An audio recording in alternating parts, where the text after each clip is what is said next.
Hello everybody and welcome to another episode of Eagles Film Room here on Philly Sports Network with myself, Liam Jenkins. While week 17 may have been meaningless for some, for rookie cornerback Sidney Jones it was anything but. Exactly 1 year removed from his last taste of football action competitively, Jones took to the field to make his Eagles debut against the Dallas Cowboys last Sunday. The question is, how did he hold up? It's been months in the works of rehabbing, of waiting, of progressing and practicing with the team. Jones was finally activated, but how did he hold up against the Dallas Cowboys offense? So let's start by looking at off coverage. It's something the Eagles have been asked to do each and every week this season, and Jones was no exception. Here we can see him at the top of the screen, lined up against Terrence Williams, breaks very cleanly on the ball, takes a great angle, but you don't really appreciate that until you slow it down and focus on the fundamentals. Now look at the position of Jones here, angled slightly inside, trying to curve himself in towards a breaking route, and it takes just one push off that back foot to close in. A clean angle, Graham over the top with the help. That's a minimal gain, but Jones did everything right there from a technical standpoint. Jones was asked to line up in off coverage later on in the game too, but this time he succeeded for very different reasons. What's really impressive here is again instinct. A lot of people use that term, they don't really know what it means or how to quantify it. This defines Sidney Jones right here. It takes 2 steps to the receiver he's marking, his eyes are in the backfield, Dak Prescott throws a screen and Jones breaks on that ball. 1 step by his wide receiver, Jones breaks on the ball, gets off his block and somehow brings down Ezekiel Elliott.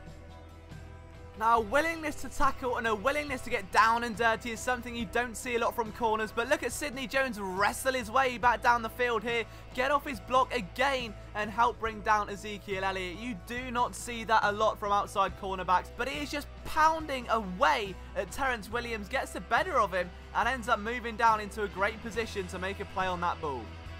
The next 2 highlights show exactly what Sidney Jones can bring to the table in this kind of situation. Again lined up 1-on-1 on the outside, it's man coverage across the board, but this does not intimidate Jones and it's the first time we really see him turn and go with a wide receiver in off coverage all game. So as Dak takes a snap and drops back, again watch the footwork of Sidney Jones, it's a clean back pedal, he's patient, he then turns his body, closes off the inside, that's the key part.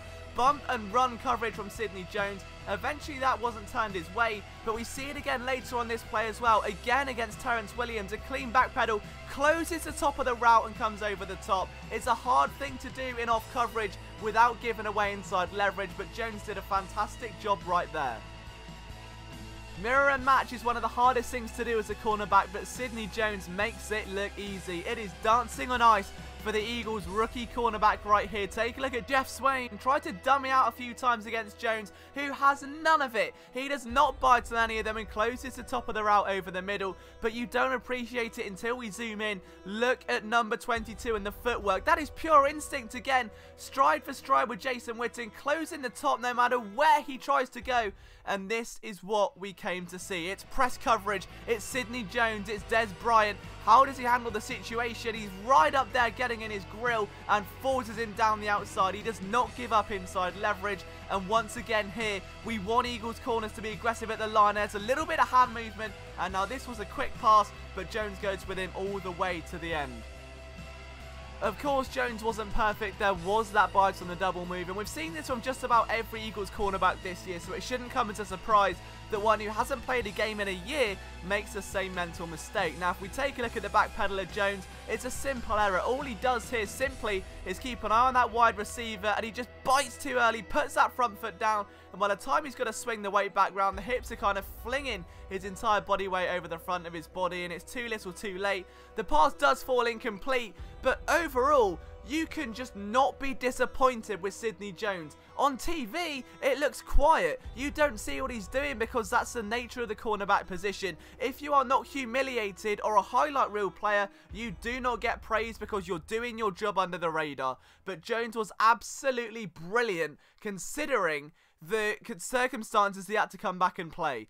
If you did like this episode, guys, please leave a like. I cannot believe the amount of positive attention this series has received. I know you guys didn't like the background music last week, but getting 300 subscribers in just as many weeks has been an absolute honour.